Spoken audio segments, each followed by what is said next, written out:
My name is Harold Brennan. I am 68 years old, a retired forensic accountant living in the quiet suburbs of Phoenix, Arizona. For 3 years since my wife Catherine passed, the desert silence has been my constant companion. My daughter Lisa says she worries about me rattling around in this big house alone. That's why she insists on our weekly Wednesday lunches. She says it's for my bonding time with my grandson, but I've learned that when Lisa says something is for my benefit, I should probably double-check the fine print. Last Wednesday, during one of those carefully orchestrated family gatherings, my life took a turn I never anticipated. My neighbor called me, her voice tight with barely controlled panic. She asked if I was expecting anyone at the house. When I said no, she whispered the words that started it all. "Then why is someone loading boxes into a moving truck in your driveway?" Before the alarm could fully register in my mind, before I could even process what she was telling me, I heard something from across the restaurant table that made my blood run cold. My daughter Lisa exchanged a look with her husband Derek. It wasn't a look of concern or confusion. It was the look of two poker players who just realized someone had seen their cards. And then Derek laughed. It was a short, sharp sound, more like a bark than actual laughter. He caught himself quickly, disguising it as a cough. But I had spent 40 years reading people's financial crimes in the numbers they left behind. I knew guilt when I heard it. In that moment, I understood that the real threat to my life wasn't a stranger with a moving truck. It was sitting across from me, stealing fries from my grandson's plate. What they didn't realize was that they were laughing at a man who had spent 4 decades unraveling fraud schemes worth hundreds of millions of dollars. And a forensic accountant knows one thing above all else. Every crime, no matter how clever, leaves a paper trail. They had just shown me exactly where to start looking. The restaurant was one of those trendy, farm-to-table places in Scottsdale. The kind where the menu describes the emotional journey of each vegetable. Lisa had chosen it, of course. She always chose expensive restaurants for our Wednesday lunches, and I always paid. It was another one of those patterns I had noticed, but never questioned until now. I sat in a booth designed for Instagram photos, not comfort, watching my 5-year-old grandson Tyler push organic sweet potato fries around his plate. The boy had Catherine's eyes, that same shade of warm hazel that used to make my heart skip. Looking at him was both a comfort and a wound that never quite healed. Lisa sat across from me, her attention divided between her phone and a conversation I wasn't fully part of. My daughter had grown into a beautiful woman, the kind who knew exactly how beautiful she was and wielded it like a weapon. Her husband Derek sat beside her, his arm draped possessively over the back of her chair. He was all flash and no substance, a real estate developer who talked about deals in millions, but somehow always needed to borrow money for the little things. "More water, Dad?" Lisa asked, not looking up from her screen. Her voice had that practiced sweetness that I had once mistaken for genuine affection. "Yes, thank you," I replied, watching Tyler attempt to build a tower with his fries. My phone buzzed against the table. The caller ID showed Margaret Chen, my neighbor of 15 years. Margaret never called unless something was wrong. She was a former emergency room nurse who had seen too much to panic over small things. I answered immediately. "Harold," her voice came through, clipped and urgent. "Are you home right now?" "No," I said, my grip tightening on the phone. "I'm at lunch with Lisa." "Why? What's happening?" "There's a moving truck in your driveway," she said, and I could hear her curtains rustling as she peered through her window. "A big one, with a crew. They're carrying boxes out of your house right now." "I'm looking at them. Did you hire movers?" The world tilted. My house. Catherine's house. The place where every memory of our 42-year marriage was stored, being emptied. I stood up so fast I knocked over my water glass. Ice cubes scattered across the table like fleeing witnesses. "Lisa, I have to go. Someone's at my house. Someone's taking things." What I expected was alarm. What I expected was my daughter jumping up, grabbing her keys, offering to drive me home immediately. What I got instead was that look, that split-second glance between Lisa and Derek, loaded with meaning I wasn't supposed to catch. Then Derek laughed. It was wrong. Everything about it was wrong. The timing, the tone, the way he immediately tried to swallow it back down. He turned it into a coughing fit, pounding his chest theatrically. "Wrong pipe," he sputtered, his eyes watering. "Sorry. Dad, I'm sure it's nothing. Probably just a delivery truck at the wrong address. You know how those GPS systems get confused in your neighborhood?" Lisa nodded, a little too quickly. "He's right. Remember when Amazon left that patio furniture at the Hendersons' place? Let's just finish lunch and then we can all go check together. No need to panic." But I had already seen it. That flash of fear in my daughter's eyes, quickly masked. That laugh from Derek, like a man watching a house of cards begin to wobble. For 40 years, I made a living catching people in lies they didn't even know they were telling. I could read guilt in the way someone held a coffee cup, detect deception in the spacing of numbers on a spreadsheet. And right now, every instinct I had developed over 4 decades of forensic work was screaming that my daughter knew exactly what was happening at my house. I left money on the table, kissed Tyler on the head, and walked out of that restaurant without looking back. I could feel their eyes on me the whole way, and I knew with cold certainty that I wasn't just driving home to investigate a break-in. I was driving toward the revelation that would destroy everything I thought I knew about my family. The moving truck was gone by the time I arrived. In its place was an absence, a negative space that felt almost physical. I stood in my driveway, staring at the tire marks on the concrete, and felt the first wave of true fear wash over me. Margaret met me at my front door, her face lined with worry. "I got photos," she said, pressing her phone into my hands. The truck, the license plate, the men carrying boxes. I didn't know what else to do. I scrolled through her pictures with trembling fingers. Professional movers, uniforms with a company logo I didn't recognize. Phoenix Premier relocations. They had loaded at least a dozen boxes into the truck, and I had no idea what was in them. The police arrived 20 minutes later. 2 officers, both young enough to be my grandchildren, took my statement with patient condescension. They dusted for prints, found none. They examined my locks, found no signs of forced entry. They checked the security system I had installed after Catherine died, and this was when the first crack appeared in what I thought I knew. "Sir," the senior officer said, frowning at her tablet, "according to the security company's records, your system was disabled yesterday at 2:47 p.m. using the master code. And the front door was unlocked this morning at 10:15 a.m., also with the master code. We're showing authorized entry. Authorized." The word hung in the air like smoke. "I haven't given my code to anyone," I said. But even as the words left my mouth, I knew they weren't entirely true. I had given it to Lisa last year, when she offered to check on the house while I was at a medical appointment. I had given it to her because she was my daughter, and I trusted her completely. The officers suggested I change my codes, recommended I inventory my belongings to see what was taken, and left with the kind of sympathetic smiles people give to confused old men. They didn't say it, but I could see it in their eyes. They thought this was a family matter. They thought my daughter had probably just borrowed some things without asking. And maybe, if I had been a different kind of man, I would have accepted that explanation. But I had spent 40 years following the money, tracing the invisible threads of fraud through corporate ledgers and personal accounts. I knew that crimes don't happen in isolation. They have roots, patterns, histories. Whatever was happening here didn't start with a moving truck in my driveway. It started somewhere else, sometime earlier, in a moment I hadn't recognized as significant, and I was going to find it. After the police left, I walked through my house with the methodical attention of a crime scene investigator. I wasn't looking for what was missing. Not yet. I was looking for what was different. The desk in my home office had been disturbed. Nothing obvious. Just small signs that only someone who had sat at that desk for 30 years would notice. The angle of my chair was wrong. The pens in my holder were facing the wrong direction.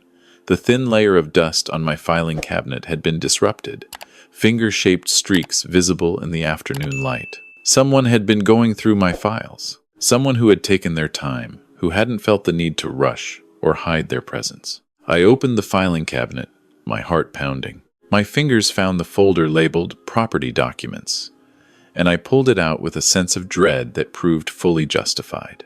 The folder was too light. Half the documents were missing. The original deed to the house, gone. My copy of the title insurance, gone.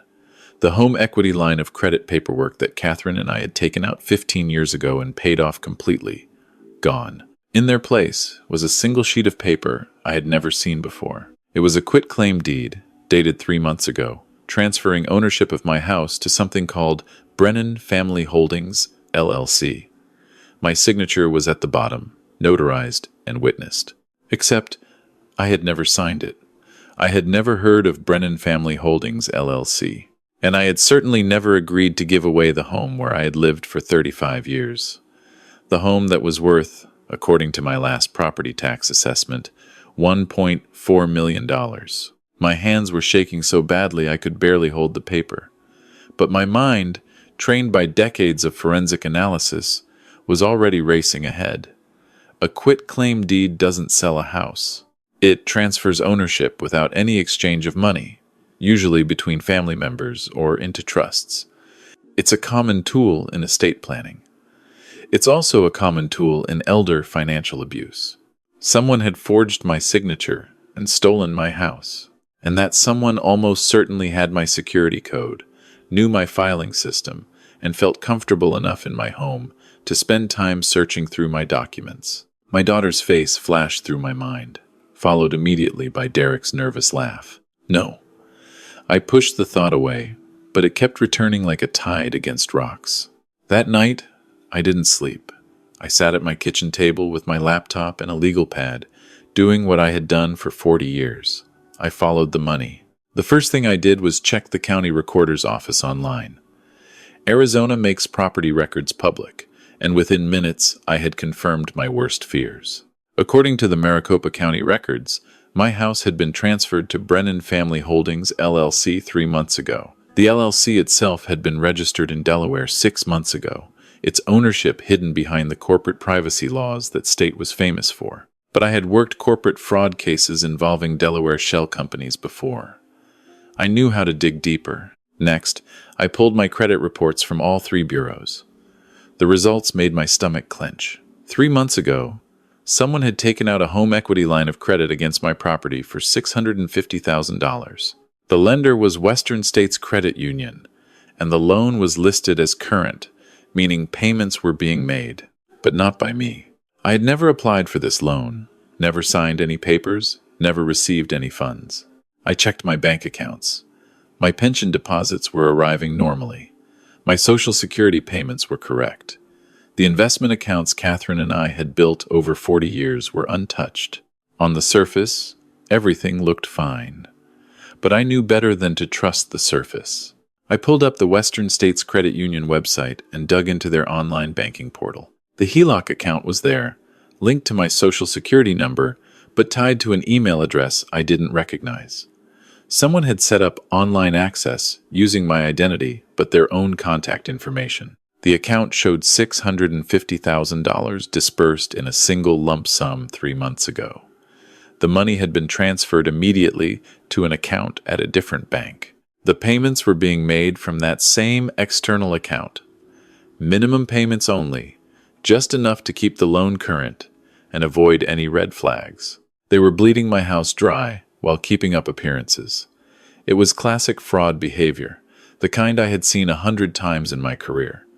Keep the payments current so no one looks too closely. Extract the maximum value, then disappear before the bill comes due.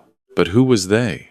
The Delaware LLC was a dead end without subpoena power. The email address on the account was a generic Gmail that could belong to anyone.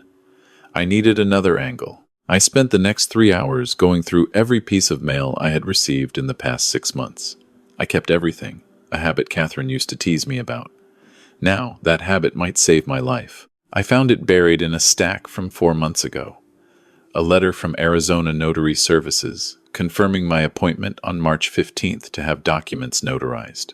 The letter thanked me for using their mobile notary service and hoped I was satisfied with Jennifer Malloy, the notary who had visited my home. I had never scheduled a notary. I had never met anyone named Jennifer Malloy. And on March 15th, according to my calendar, I had been at a doctor's appointment getting my annual physical. Lisa had driven me to that appointment. Lisa had insisted on driving me, actually, saying she was worried about me driving myself after fasting for the blood work. Lisa had known I would be out of the house for at least 2 hours that morning. The pieces were falling into place, each one more painful than the last. But I needed more than suspicion. I needed proof. I thought about calling Lisa and confronting her directly. The father in me wanted to believe there was an explanation. Maybe someone had stolen her identity too. Maybe Derek had done all of this without her knowledge. Maybe I was wrong about everything. But the forensic accountant in me knew better. Confrontation would give her time to prepare, time to destroy evidence, time to craft a story. If my daughter was really doing this, and every piece of evidence pointed that way, then she had been planning it for months. She would have contingencies, explanations, ways to make me doubt my own sanity. I needed an ally, someone who could help me navigate the legal complexities of what I was facing, someone who owed no loyalty to my daughter. The next morning, I called the number I had kept in my wallet for 15 years. Victor Reyes had been the FBI's lead forensic accountant on a massive pension fund fraud case. I had worked as an expert witness. We had spent 6 months together in a conference room, building the case that eventually sent 3 corporate executives to federal prison. He had retired from the bureau 2 years ago and opened his own investigation firm, and I had never thought I would need his services. "Victor," I said when he answered, "it's Harold Brennan. I need your help." 45 minutes later, I was sitting in his office in downtown Phoenix, telling him everything. When I finished, he was quiet for a long moment. "Harold," he said finally, "this is going to be hard to hear, but I need to say it. Everything you're describing points to elder financial abuse by a family member.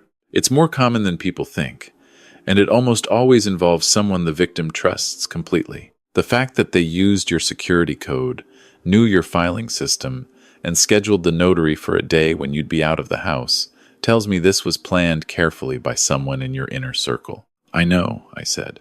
"I just need you to help me prove it." Victor nodded slowly. "Here's what we're going to do. First, we're going to subpoena the records from that notary service. Jennifer Malloy will have to testify about who actually appeared at your house that day and signed those documents. Second, we're going to pierce the corporate veil on that Delaware LLC. I have contacts who specialize in exactly this kind of work. Third, we're going to trace where that $650,000 went after it left the credit union. Money always leaves a trail.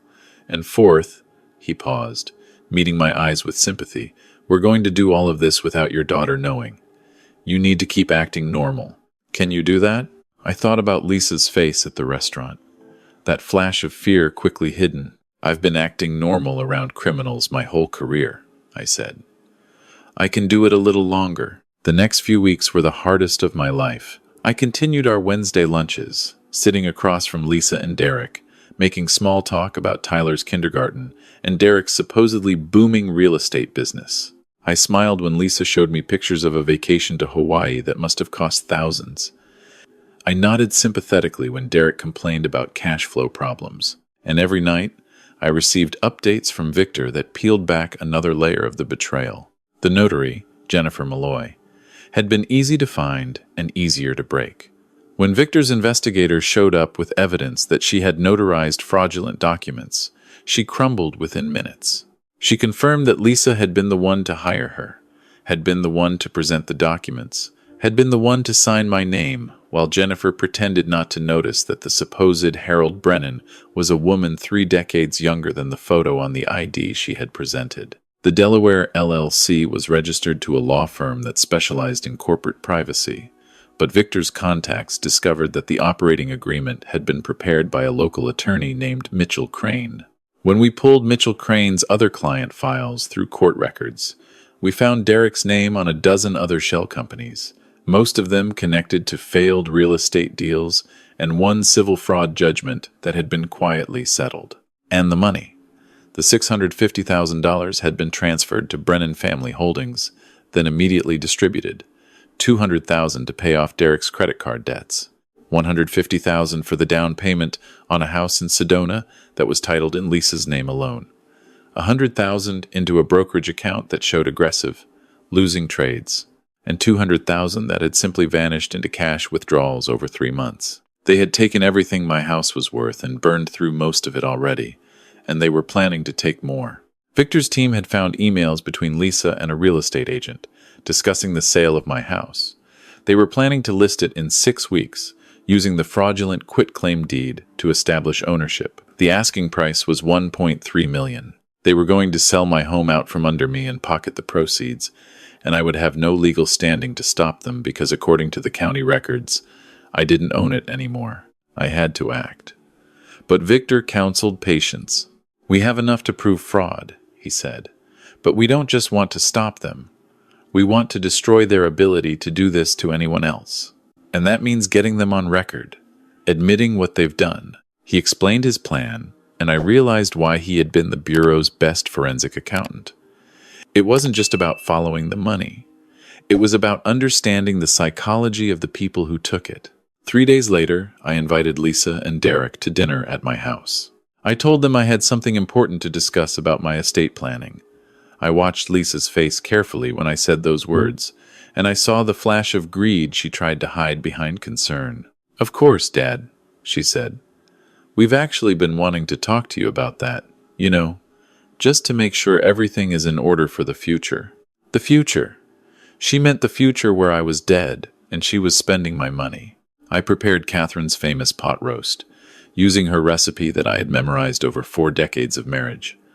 I set the table with our wedding china. I made everything as normal and comfortable as possible. They arrived at 6, Tyler in tow. My grandson ran into my arms, and for a moment, the pain of what was about to happen almost overwhelmed me. This little boy would grow up knowing his mother was a criminal. That was a wound that would never fully heal. But I couldn't let sentiment stop me. I had a job to do. We sat down to dinner, and I let them guide the conversation. Lisa talked about how she worried about me being alone in this big house. Derek mentioned a lovely assisted living community he had heard about. They were setting the stage, building toward their pitch, and I let them think they were succeeding. Finally, over coffee and pie, Lisa placed her hand on mine. "Dad," she said, her voice soft with practiced emotion, "we've been thinking. This house is so much work for you to maintain. The yard, the pool, all those repairs, and the property taxes must be enormous. Derek and I were wondering if maybe you might consider selling it and moving somewhere more manageable." I looked at her hand on mine and remembered the day she was born, how tiny her fingers had been, how fiercely I had sworn to protect her. I remembered teaching her to ride a bike, walking her down the aisle, holding Tyler for the first time. Then I remembered the forged signature on the quitclaim deed. "Actually," I said, keeping my voice steady, "I've been thinking about that too. In fact, I've been doing quite a bit of thinking about my assets lately." Lisa's eyes brightened. Derek leaned forward slightly. "Really?" Lisa said. "That's wonderful, Dad. We only want what's best for you." "I know exactly what you want," I said. And then I placed a manila folder on the table between us. Lisa's face went pale. Derek's hand jerked, knocking over his water glass. I didn't move to clean up the spill. I just watched them. "That folder contains copies of the fraudulent quitclaim deed you filed with the county," I said, my voice flat and calm. The same voice I had used in depositions for 40 years. "It also contains the bank records showing the $650,000 home equity line you took out in my name. The statements showing where that money went, including the Sedona house, the credit card payoffs, and the investment account. The testimony from Jennifer Malloy, the notary you hired to witness my forged signature. And the emails between you and the real estate agent planning to sell my house in 6 weeks." Lisa was crying now. Whether from fear or shame, I couldn't tell. Derek looked like he was calculating his options, his eyes darting toward the door. "Please don't try to run," I said to him. "There's an FBI agent parked across the street. This is a federal case now. Wire fraud, bank fraud, elder abuse. Victor Reyes sends his regards." Derek's face went gray. "Dad," Lisa choked out, "please, you don't understand. We were desperate. Derek's business failed. We were going to lose everything. I was just trying to protect my family. I was going to pay it all back. I swear." I looked at my daughter, at this woman I had loved unconditionally for 43 years, and I felt something shift inside me. The father who had held her hand at her first day of school, who had danced with her at her wedding, who had cried with joy when Tyler was born, that father was still there. But sitting next to him now was the forensic accountant who had spent a lifetime watching people try to justify their crimes. "You weren't trying to protect your family," I said quietly. "You were trying to steal from it. There's a difference." The next hour was a blur of activity. Victor's team arrived with federal agents. Lisa and Derek were read their rights. Tyler was crying, confused, and I held him while strangers took his parents away. In the weeks that followed, the full scope of their plan became clear. This wasn't a one-time, desperate act. Derek had been running variations of this scheme for years, targeting elderly relatives and vulnerable investors. Lisa had been his partner from the beginning. They had already defrauded Derek's aunt in Florida out of $300,000 and were planning to target Lisa's cousins in Oregon next. The federal prosecutors offered Derek a deal if he would testify about the other people involved in his various schemes. He took it. Lisa, confronted with the mountain of evidence against her, pled guilty to avoid a trial. She was sentenced to 4 years in federal prison. Derek got 6. My house was returned to my name. The fraudulent liens were removed. Victor's contacts in the financial services industry helped me freeze my credit and secure my accounts against future attacks. The money they had stolen was mostly gone, but the sale of the Sedona house and the seizure of their other assets recovered about $200,000. It wasn't enough to make me whole. Nothing would ever make me whole again, but it was justice. And sometimes justice is all you can salvage from wreckage. Tyler lives with Catherine's sister now, my sister-in-law who had always been suspicious of Derek and is raising him with the stability he needs. I see him every weekend. I tell him stories about his grandmother, about the woman who would have loved him so fiercely it would have taken his breath away. I don't tell him the truth about his mother. Not yet. Someday, when he's older, he'll learn it for himself. But for now, I let him believe that his parents made some bad decisions and are paying the consequences. That's close enough to the truth. I still have Wednesday lunches, but now they're with Margaret, my neighbor, and Victor, who has become an unlikely friend. We sit in that same farm-to-table restaurant in Scottsdale, and we talk about grandchildren and golf and the weather. Normal things, safe things. Sometimes I think about Lisa in her prison cell, and I feel something I can't quite name. It's not satisfaction. It's not grief.